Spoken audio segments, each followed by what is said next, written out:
Guys, Ogs from the US, welcome to the channel and thank you for watching. Today is the end of international games. Today is Wednesday and I can't wait until the last game because I had enough, man. I had enough of this stupid international games, and we want our players back, and hopefully we can have them back healthy and ready for Saturday. So let's start by the game between Germany and Switzerland, or Swiss, whatever you want to call them. So it was 3-3. What a game, man. Timo Werner and Kai Havertz are carrying by themselves Germany. You know what? Because always they try to score, they help the team, but nobody is helping them, and especially the defense.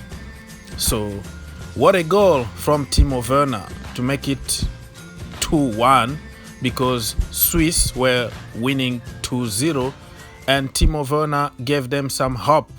And the second goal for Germany was from my boy Kai Havertz, the boy who's been criticized a lot by Chelsea opponent, but also by the so-called Chelsea fans who can't see what that boy is all about.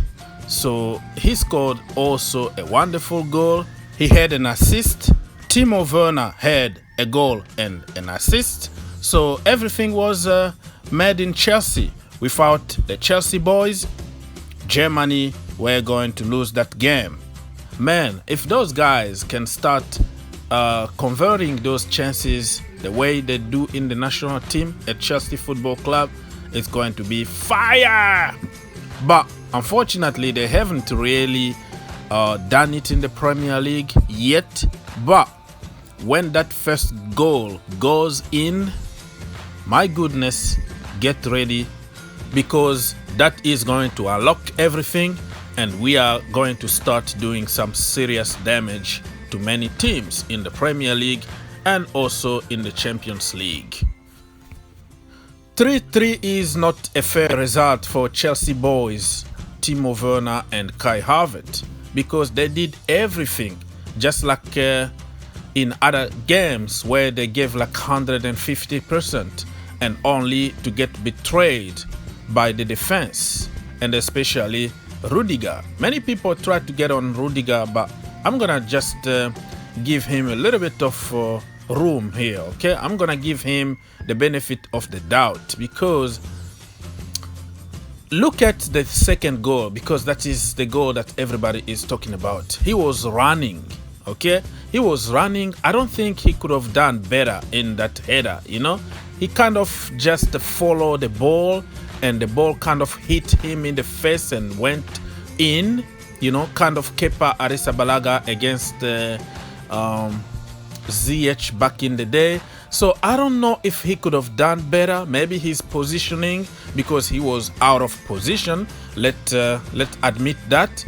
But when it comes to that goal, I don't know if I have to blame him totally. I have to blame the defense structure.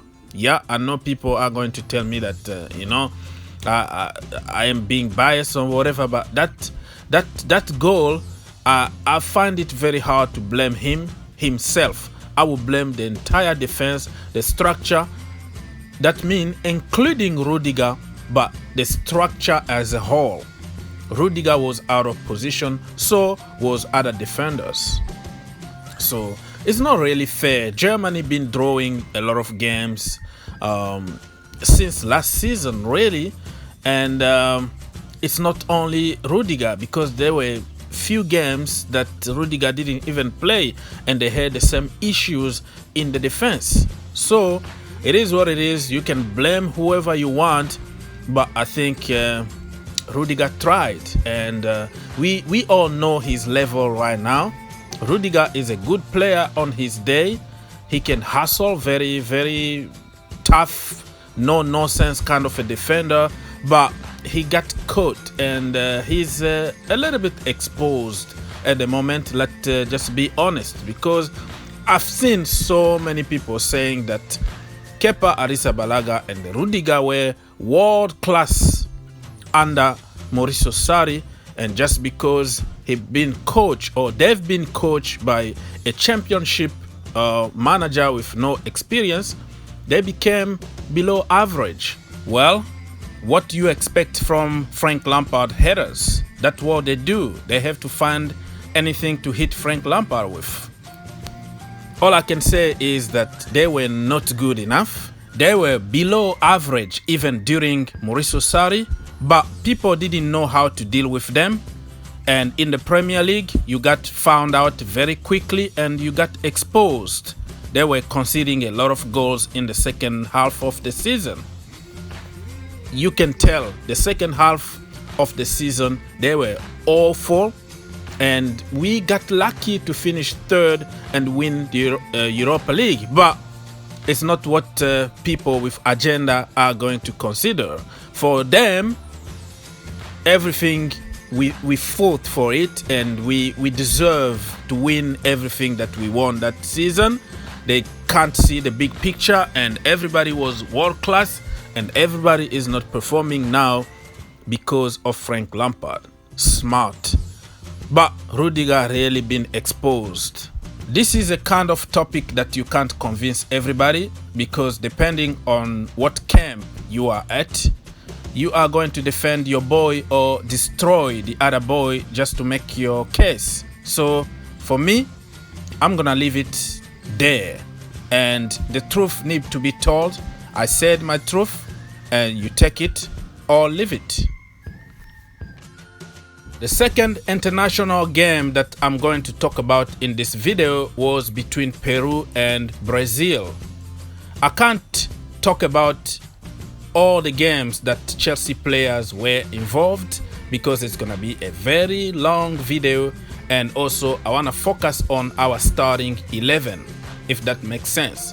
I'm not gonna talk about Denmark, for example, because Andreas Christensen is not our regular starting in the team. If I will report other games like England or France, because we have many players that are in the first team at Chelsea Football Club. Does that make sense? Yes, I guess. So 36 years old Thiago Silva played 90 minutes with Brazil. It was very late here in America and probably early in your country. That tells you that he need to fly back to London. I don't know how many hours it's gonna take. And then he need a little bit of rest on Thursday and maybe light training on Friday and play a game in the Premier League on Saturday. Yeah, that's what football players have to go through sometimes. And there are certain people who will say, oh, they are professionals and they can't get tired, and just throw them on the field and let them win everything. But hey, they're still human being. I'm not trying to defend Thiago Silva here. I'm just being realistic. But even without Thiago Silva, I think my boy Fikayo Tomori can do the job. So Brazil won 4-2 against Peru, and I didn't really care about the game. The referee made sure that Brazil win the game. He did everything. 2 penalties that never existed. It was a disgrace. If you think that referees are bad only in the Premier League, think again. That referee was worse than Anthony Taylor. He was worse than the referee that officiated the game between Chelsea and Barcelona in 2009. That tells you everything you want to know about that clown. Anyways, I wanted just to see how Thiago Silva performs. He was immense as usual, captain, leader and legend. And they conceded 2 goals, but it wasn't all his fault. So Tuesday was a good day for Chelsea Football Club in terms of injuries. We didn't get many reports from different camps about injuries. Only Ben Chilwell had a problem and he went back to Cobham. but we don't know how bad that injury is. Everybody else looks okay, at least on paper, because you never know what is happening behind closed doors. So we're gonna pray, fingers crossed, that Wednesday is going to bring us a little bit of luck for the remaining of Chelsea players with their national teams. There we go, guys. Let me know what you think about everything I've spoken in this video. God bless you, think outside the box, and see you in the next one.